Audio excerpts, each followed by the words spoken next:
Hello students, welcome to EPG Pathshala.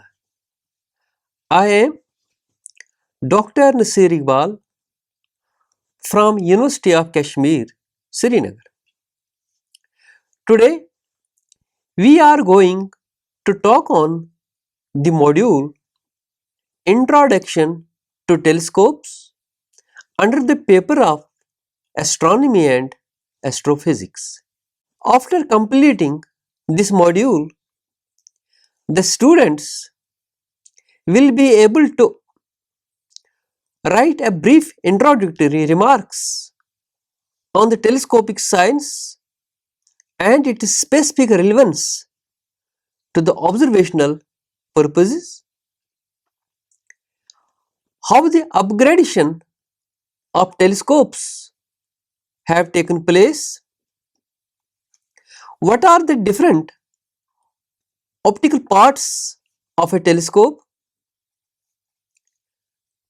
to point out the major merits and demerits of the reflecting and the refracting telescopes, and which type of a telescope is more friendly for observing various objects and what are the specific reasons for such a type, and what is the importance of telescope in science and technology. So let's discuss first the introduction. Since the inception of astronomical studies about 400 years ago, the need to study the fainter and fainter objects has naturally led the interest in studying, constructing and using a telescope of even larger diameter. A telescope is a device whose basic technical purpose is to provide a high quality image of distant objects, which may be a point source or even some extended sources. It is simply an optical instrument that aids in the observation of remote objects by collecting electromagnetic radiation. The construction of telescope is important in the sense that it should be pointed at the desired object's field. Furthermore, because of the movement of the objects due to Earth's rotation, the telescope must provide the means to compensate this movement. First practical telescopes were invented in Netherlands at the beginning of the 17th century by using glass lenses. Within few decades, the reflecting telescope was invented, which used mirrors to collect and focus the light.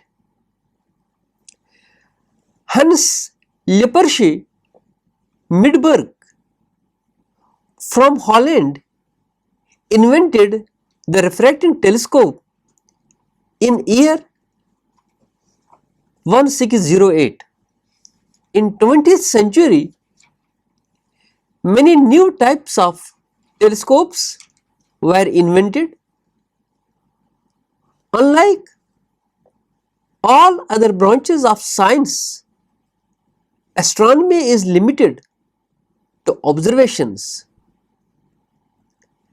Aside from the analysis of meteorites and some use of space probes, no experimentation has been much successful so far.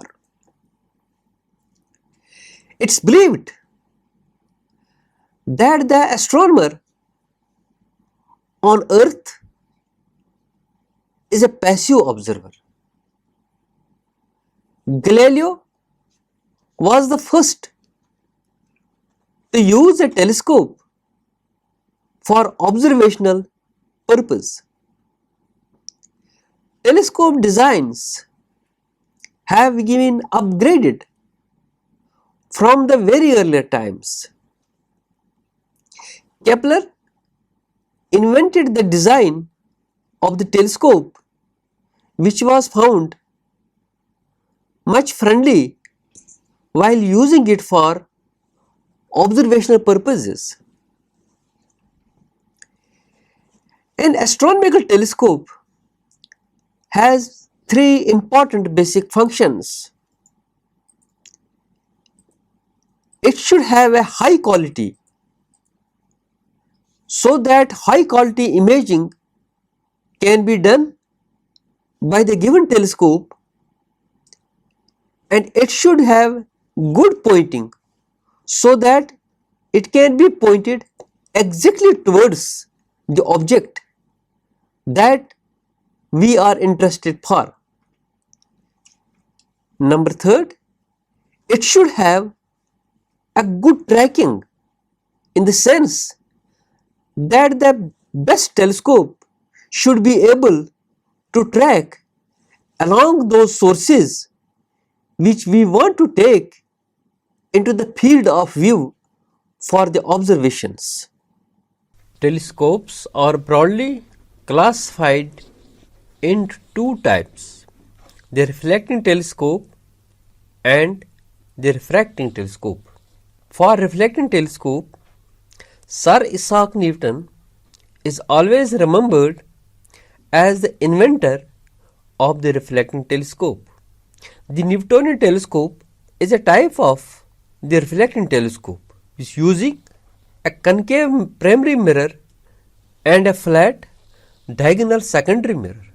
Newton's first reflecting telescope was completed in 1668 and is the earliest known functional reflecting telescope. Here we see, in the given figure, we have a reflecting telescope, which actually we also call it as a Newtonian one. We have the incidental light coming from a source and gets incident on the lens here. After performing the reflection, it gets reflected back, and then simultaneously it again goes through to the target. So in reflecting telescopes, the primary mirror reflects the part back to a focus instead of refracting it. The primary mirror has a concave, spherical or a parabolic shape, and as it reflects the light, it inverts the image at the focal plane. The basic principle of a concave reflecting mirror is shown in the given figure. Here we see in this figure how the incident light coming from some source gets reflected from the primary mirror, and here the primary mirror is located at the lower end of the telescope's tube in a reflector, and has its front surface coated with some material like a thin film of metal. For example, it can be aluminium. The back of the mirror is usually made up of a glass, although other materials have been used from time to time with the advent of new telescopes. There are some materials having some expansion coefficients. These expansion coefficients of the materials take care of the shape of the mirror, which somehow gets affected as the temperature of the telescope changes during night hours. Reflecting telescopes have few advantages over the refracting ones. The following are the advantages, like reflecting telescopes do not suffer from chromatic aberration because all wavelengths will reflect off the mirror in the same way. Number 2, the reflecting telescopes are much cheaper to construct. Number 3, since the light is reflecting off from the objective, therefore only one side of the reflecting telescope's objective needs to be perfect. In addition to these advantages, there are, however, few disadvantages as well. Number 1, the optics alignment can get disturbed. Number 2, the tube is open and therefore it needs a continued kind of monitoring. Number 3, the secondary mirror and its support can produce diffraction effects. Here we discuss one more important kind of a telescope, that's called the Cassian Telescope. The Cassian is basically the name of the inventor who was from France, and he invented an important reflecting telescope. It may be noted here that the Cassian has remained a contemporary of the Newton, and therefore there has been a sharp competition in constructing a reflecting telescope.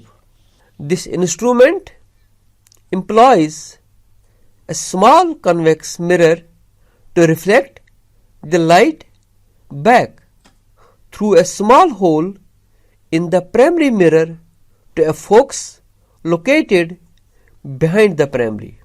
In the given figure you see here, we have a typical kind of a Cassian reflector. Many large telescopes of this kind do not have a hole in the primary mirror but use a small plane mirror in front of the primary mirror to reflect the light outside the main tube and provide another place for its observations.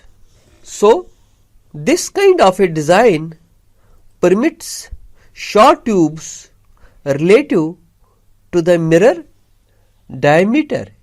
If you see here in the given diagram of a Cassian telescope, you have here a telescope tube. Inside the telescope tube, you have the primary mirror, you have the secondary mirror and the eyepiece. The incident light comes directly from the source and falls on the primary mirror. After getting reflected from the primary mirror, it incidents on a secondary mirror. Again, it gets reflected and finally it falls directly on the eyepiece. In today's reflecting telescopes, they have a huge gauge at their prime focus and they permit the observer to sit inside the telescope tube while working with the instrument. They have also small guide telescopes mounted parallel to the main optical axis to facilitate in locating the desired object. These guide telescopes have low magnification and a wide field of view. Now here we talk about the refracting telescopes. Telescopes of this kind are used basically to examine the visible light region part of the electromagnetic spectrum. When we talk about the electromagnetic spectrum, we consider all kinds of electromagnetic radiations starting from gamma rays to radio waves. So in electromagnetic spectrum, for example, we view the moon and few objects of the solar system. The refracting telescope uses a lens to gather and focus the light. The physical shape of the components can be like convex, it can be concave, or even it can be plane and parallel. The given figure shows here a typical refracting telescope. The first lens through which light from an object passes is called the objective, or simply it's called the objective lens. The light gets inverted at the focal plane. A secondary lens called as eyepiece is placed behind the focal plane and enables the observer to view the enlarged or the magnified image. So in the given figure we have a lens, and you see the incident rays of light are coming from the source and fall directly on this lens. After having a refraction, they get refracted and meet at a single point at the focal plane. So between the lens and the focal plane we can talk about the focal length. Like reflecting telescopes, the refracting telescopes have also some advantages. Here we discuss some of them. Number 1, the refracting telescopes seem are more resistant, as a result of which the alignment of the optical system gets not disturbed as compared to the reflecting one.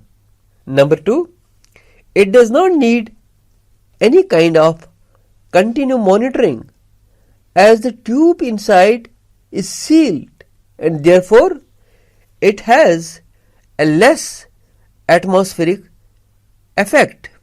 As the tube is closed from outside, the atmospheric air currents are negligible, as a result of which the images are very sharp as compared to the reflecting ones. Although the refracting telescopes have many advantages, but still, because of some more affected drawbacks, the demand of the construction of the refracting telescope in astronomical research is less. Here we mention few disadvantages of this type. Refracting telescopes suffer from chromatic aberration, which produces a rainbow of colors around the image. Nowadays, people have devised few methods for reduction of this chromatic aberration. Because of this defect, earlier telescopes constructed were very bigger in size. The ultraviolet doesn't pass through the lens, and therefore it also marks an important defect in the telescope. By increasing the thickness of the lens more and more, it will ultimately affect the moving of the light through it. Since the objective lens can be supported at the end point only, therefore the lens will always have an effect due to its own weight. Now the important part here is how these telescopes, whether the reflecting or the refracting one, work. So before this, we have basically discussed the two types, the reflecting and the refracting one. Let us first discuss here the working of a reflecting telescope. In reflecting telescopes, it may be noted that mirrors are used to focus the light together. Here in the given figure, we have a concave mirror. This mirror is used to focus the reflected light. So, if you see here a refracting telescope, you have a focal length, and similarly we can talk about the focus point, or even also called as the focal point. So again the rays of light are coming from the source, they fall on the mirror, they get reflected and meet at a single point called as the focus point. As and when the incident light strikes the surface, it may be seen here that the incident light bounces back. For a smooth surface, the light gets reflected, and for a flat surface, the angle of reflection is equal to the angle of incidence, or even the angle of incidence is equal to the angle of reflection. We know that curved mirrors bend light and make parallel light rays to converge them to a focus. Focus is in the path of the incoming light, hence there are different ways of making images from the mirror visible. For example, if we see a Newtonian reflector, it has a flat mirror which is used to point, means to focus the light rays out to an eyepiece. These things you can verify, you can see from figure 1.7.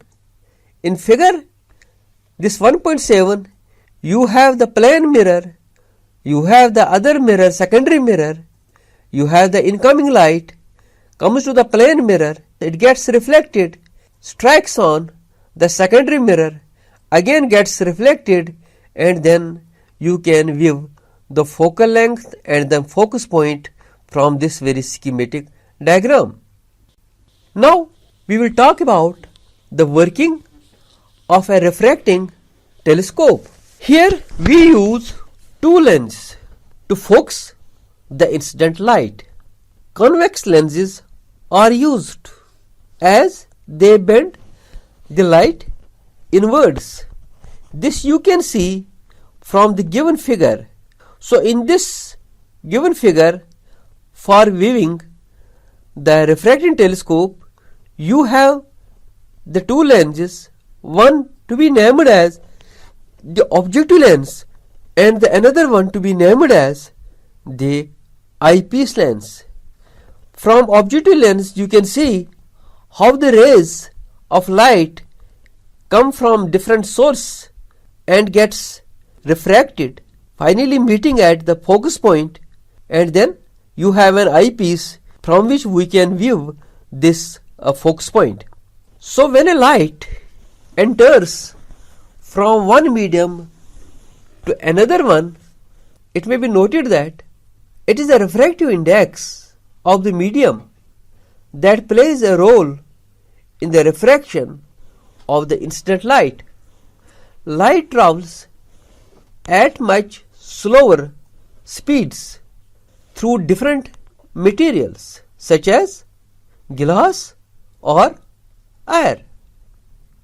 While traveling from one medium to another, some part of it gets reflected at the surface of the new medium. The light that continues through the new medium will either speed up or slow down depending on how fast it can travel through each medium. Light bends towards the normal when traveling into a medium with a higher index of refraction and away from the normal when traveling into a medium where it can go faster. These things you can see from figure as discussed right now. In this figure, the light enters from one medium to the another one, and it is the refractive index of the medium that plays a role in the refraction of the incident light. Light travels at much slower speeds through different materials such as glass or air. While traveling from one medium to another, some part of it gets reflected at the surface of the new medium. The light that continues through the new medium will either speed up or slow down depending on how fast it can travel through each medium. Light bends towards the normal while traveling into a medium with a high index of refraction and away from the normal when traveling into a medium where it can go faster. In this diagram, light is leaving air and entering glass, so it bends towards the normal on the way in and away on the way out of the glass. Now one important part of these telescopes and their relations with the research and development. So what is the importance of these telescopes? Whether it is a reflecting, whether it is a refracting, whether it is a ground based, whether it is a space based. So what is their importance in the research and development? In today's scientific world, telescopes has become an icon of science and technology. It is an instrument of our thought. Some people call it an instrument which is helpful to extend our senses into reality. Anything that we observe and anything that we see and anything that we discover. Telescope has a history of about 400 years. It has really changed our perception in so many ways, from observing cluster of galaxies, observing a galaxy itself, observing cluster of stars, observing a star itself, or even observing the sun as a whole. The pioneering work of the Galileo's telescope made clear that the universe was far larger than had been imagined, and our place in it is far smaller than had been imagined. One can therefore not hesitate to write or to say that had there been no telescope, there would have been a very, very limited concept of the universe. Research and development, which we generally call as R&D, is an important aspect of any kind of a nation. With this description, we can assess the economic growth of the country, particularly in the field of science and technology. What makes the difference between the developed and the underdeveloped countries is the growth of R&D. So students, let us see what we are going to learn in this module. Telescope, its types, the role of the refracting telescope, the role of the refracting telescope in astronomical science, the merits and demerits of a reflecting telescope, the working module of the reflecting telescope and the refracting telescope, and what kind of parameters are important in the functioning of a telescope. And one important thing that we are going to learn is the role of telescopes in the research and development. Thank you.